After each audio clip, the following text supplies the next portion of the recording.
അപ്പോൾ ഗൈസ് അസ്സലാമു അലൈക്കും. ഇന്ന് ഞാൻ പുതിയ വീഡിയോ ആയിട്ടാണ് കേട്ടോ വന്നിട്ടുള്ളത്.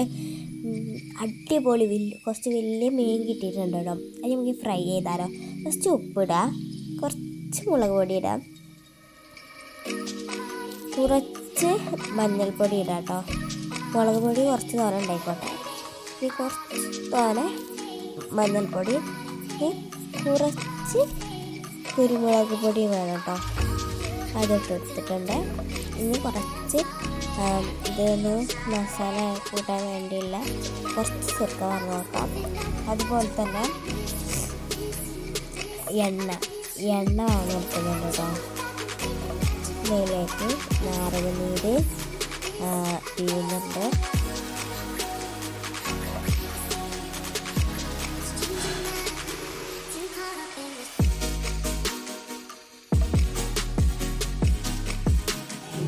ഒരു നാരങ്ങൻ്റെ നീര് നോക്കുക നമ്മൾ പിഴിയണം കേട്ടോ.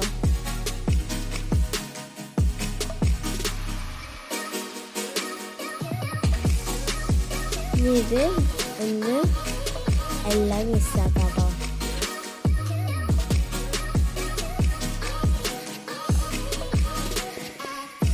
ഇനി അതിൻ്റെ മേലെ നല്ലവണ്ണം പുരട്ടും കേട്ടോ.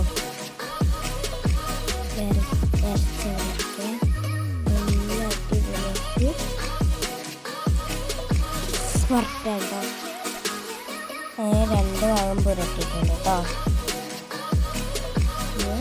ഇതിൻ്റെ ഉൾഭാഗം മസാല എല്ലാ ഭാഗവും മസാല കൂട്ടിയാലാണ് നല്ല ടേസ്റ്റ് ഉണ്ടാകുക.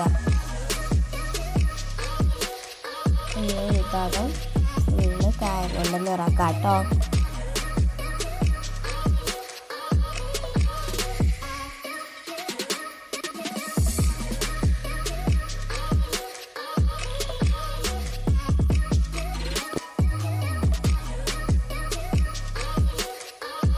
എല്ലാ ഭാഗത്തേക്കും മസാല ആക്കുന്നുണ്ട്.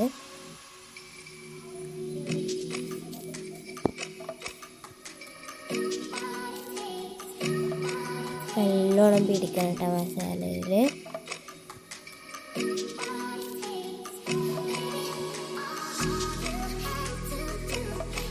ഇനിയൊരു 10 മിനിറ്റ് കഴിഞ്ഞിട്ട് നോക്കാം.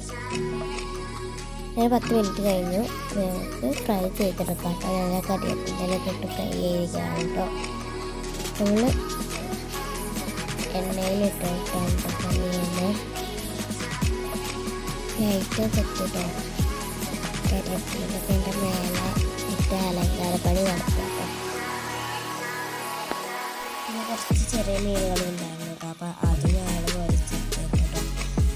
അത് ഇതിൻ്റെ മേലും കരിവേപ്പിലൊക്കെ ഇട്ട് അലങ്കാരപ്പണി നടത്തുന്നുണ്ട്. ഇനി ഉള്ളി വട്ടത്തിൽ മുറിച്ച് വെക്കുക കേട്ടോ.